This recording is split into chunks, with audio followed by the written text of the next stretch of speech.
What's up, guys? Welcome back to the Educated Barfly. Today I am going to teach you another nightcap cocktail. The cocktail today that we're making is a cocktail called Deja all over again. It's by Jarred Weigand, who is a bartender at Nightcap, which is pretty fitting because we're doing a nightcap cocktail. And of course, they're going to get a bartender who made a drink from a bar called Nightcap in New York City. It is a great bar. I follow them on Instagram. You should give them a follow if you don't follow them. And it's a pretty simple one. So this one is actually based on an Aperol Spritz, but he's used a couple other ingredients to really deepen that flavor, and I think it's pretty amazing. So let's get into it and figure it out. Today I'm also using a different jigger, as you can tell. So I decided to use one of these jiggers just because the good people at Plymouth decided to give me a jigger. So I thought, why not use it? All right, let's get into the drink. First thing we're going to do, this is going to be a real easy one, guys. First thing we're going to do is 1 ounce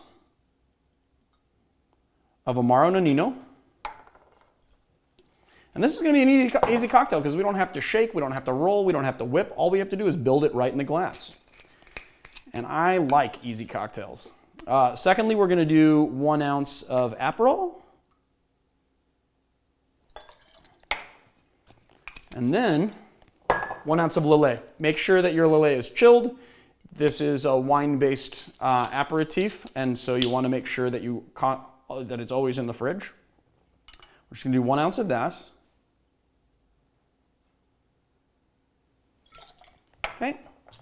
And then a bar spoon of lemon juice. And we're going to actually use a bar spoon to measure this. Now, what is you got to know about measuring a bar spoon? If you decide to use an actual bar spoon, you need to make sure that the bar spoon actually holds 4 milliliters of liquid. That is what the standard bar spoon measure is. If you use a teaspoon, a US teaspoon is 5 milliliters, so you can fill it just below the rim of it if you want. But if you're using a bar spoon, check the measure, check the volume to make sure that it's the right volume. And then this one is exactly 4 milliliters. So what we're going to do is actually fill it so that it bubbles up and then drop it in. Then we're going to add our ice.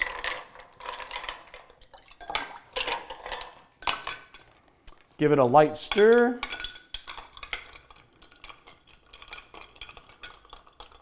Maybe put another piece of ice in there to make it look pretty. And true to form, because I was trying to keep it cold, I left my soda in the fridge. So I'm going to go get it, because you need to make sure that you have very cold soda. This is something that you don't want to put into your cocktail warm, and the reason why is because you don't want to melt your ice. You want to make sure that it's nice and chilled. And we're just going to top it off. You can give it another little kind of stir to sort of combine it. But don't stir it too much because you don't want to de-fizz the soda. Fill it up. And take a lemon twist, and we're just going to spritz it above. Voila. I'm going to put a straw in there because we're going to taste it.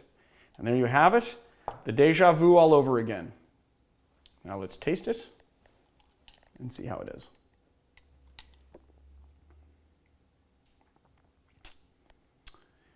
It is light and refreshing.